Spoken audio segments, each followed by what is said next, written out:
Piss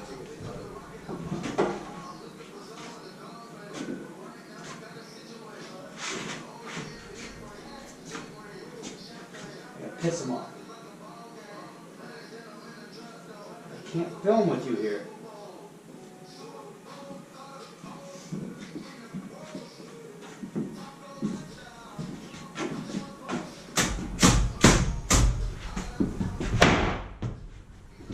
Booyah! Crunch that motherfucker.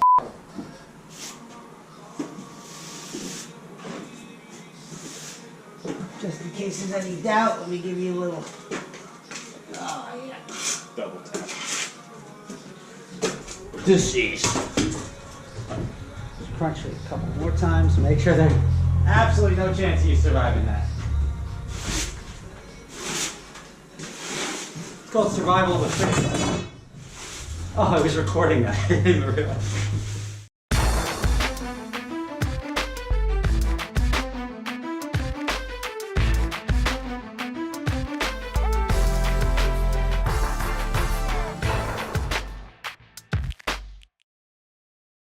So you guys know I have a bunch of businesses, I work a lot, and that results in me not getting a tremendous amount of sleep. I usually go to sleep around 1 in the morning and wake up at 7. So the 6 hours I do get a night, I take very seriously. I don't want to toss and turn. And that's why I'm proud to announce that today's video is brought to you by Helix.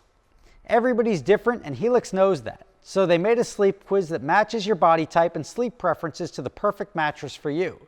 Based on your different sleep positions and firmness preferences, they have something for everyone's unique taste. If you sleep with a partner, you can take the sleep quiz together and find something that's a perfect compromise for both of you. Based on my results, Helix matched me with their Sunset mattress, which is the softest one they offer. It's super easy to buy online, and the best part about all of this is that Helix delivers your mattress right to your door for free. It comes rolled up in a box, and it's super easy to set up yourself.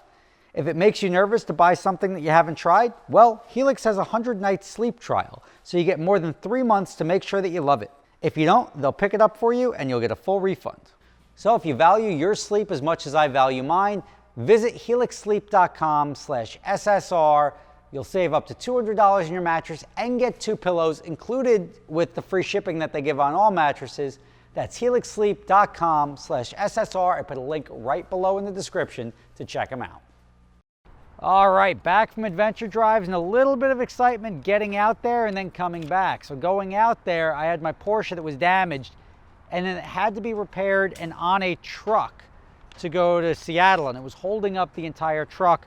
So they were able to get it through the body shop, get all the parts in, get everything on. The truck luckily showed up late and it was then waiting on the Porsche to come. I had to then go to, I think it was Auto House in, was it Auto House? I think so. Or German House, Auto House, something like that in Seattle. And they were able to do the coolant flush on it and get rid of the check engine light that was related to a sensor that was in the bumper that wasn't plugged in. But we got the car up and running, went on the trip, all was good. Now I got this here, and this is a ticket, or not even a ticket, this is a an accident report from the George Washington Bridge to Port Authority of New York and New Jersey. Wasn't my fault, wasn't our fault. That thing's sort of coming along. I'm hoping that, and you guys will notice, I'm hoping that the sun burns that in. So we'll see if that little drop shadow in the back disappears in time, which it should. You don't even realize it most of the time. But I try not to overthink things. I just wanted the sign to be right. But here it is. What got in an accident? The truck. My truck was sideswiped, my good truck. And that's not good. See, now this brings up, like, you're like, oh, okay, whatever, it's just the truck, not a big deal. But the truck is custom. And that brings a whole question now as to how something like this gets repaired. Because this truck can only be built, or is only built, by a place in Benton, Kentucky. And we've covered that a couple of times. Clearly, I'm not bringing it back to Benton, Kentucky for repairs. And this brings up the question as to what you do with modified cars or anything like that. If, say, you build a custom, like the Wienermobile, right? What do you do if that gets in an accident? It really has to get all fabricated again. And this bed is going to probably need a chunk cut out of it and then new steel welded on that entire side The whole frame piece underneath has got to be fixed up. And it's going to be a much more complicated process than you think, which sucks. But I'm curious, there's a big question mark as to how much something like this would cost, because it's not really a typical repair.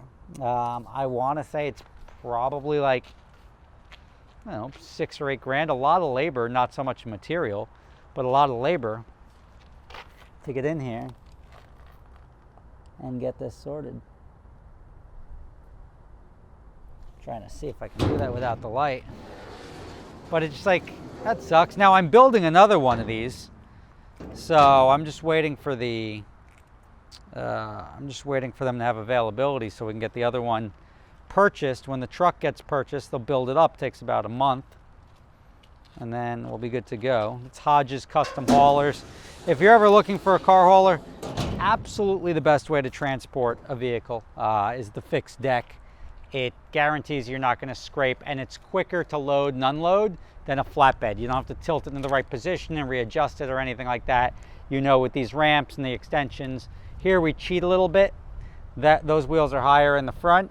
We pull these rear wheels into the dip, and we can just pull most of the cars on and off without needing the ramp extensions. But it's still a much quicker load and unload process to do it this way. And then Hodges, obviously, we have sort of a business renting cars, so we have different types of vehicles. If you're buying this for your own vehicle or a couple of vehicles, you could design the truck to the exact specifications of how low your specific vehicle is. Look at this, look, not even a scratch. None of my Corvette wheels have been scratched yet. Now, I haven't been here in 2 weeks, so I'm gonna assume that's the other side it was. Eric said the other side was. So one of my Corvette wheels finally got scratched. But it's at about 7,000 miles on this car now. Let's see where we are. Nope, that one looks good too. Oh yeah, look at that. We got our first little chunk. But I mean, not too bad. We'll see how these things refinish. Great tires, Michelin's. But other than that, this car is holding up remarkably well. We're still waiting. The adjuster's coming on the hood, so we'll get that resolved. But you know, everybody's been, do you want to cancel your reservation because of the hood? And everyone's like, nope, want the car. And this car has been going out even with the damaged hood, because you can't really tell. It just doesn't really open in the front. But sure enough, it's unfortunate that this is damaged here. And it was sideswiped while we were there at one of the tractor trailers, and I was like, cool, let's just take the, let's just call the insurance company. And we can't even call the insurance company because the Port Authority has such an ass backwards way of doing stuff that they give us this, and we have to wait until a police report's done. Now, this is 7/20 was the date of the accident, and this is now, whatever it is, the 28th or 29th, 8 days later, we still don't have a police report. So I can't even take the steps to get the estimate done or anything like that on the truck, and it just delays everything. So not the end of the world. We could still use the truck. If the truck was unusable, then we'd really be in a tough spot, but at least it's still usable. You can see fairly busy here. The only car that's left, this is going out tomorrow, that's going out tomorrow.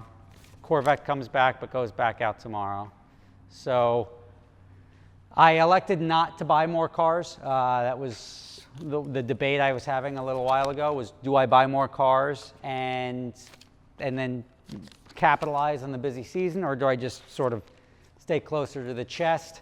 We decided to keep utilization up on everything we have, which we do. We sell out every weekend and even during the week. Our utilization is super high right now, and we're not going to have that increased overhead. The second wave of COVID came in, but it seems like people are more interested in having fun and enjoying themselves than they are, I don't know, worried about going out or doing something with exotic car rentals. Corvette, quick update while I'm here, is pretty much good to go. We solved the starting issue that was, and obviously we just have to put this back together, but it was a bad ground, I think, on the starter, so it was taking a lot of draw from the battery, which was dropping the amperage, making the computer unhappy, and it didn't like starting consistently. Fixed that, and I even think we swapped the starter on it, but it should be good to go. We'll just do a little bit more I just don't like running it too long inside because it makes everything smell. So we'll get that sorted out and be good to go. So there's your quick update. Rob Ferretti. Oh, somebody else stood on this hood, so we had to get that repaired. Let me see if it's repaired yet. Yeah, it was repaired, but it was like dimples in like 3 spots. It's the same drill. Hey, don't stand on the hood. Why would I do that? And then they come back with dimples on the hood. We told you not to stand on the hood. I didn't stand on the hood.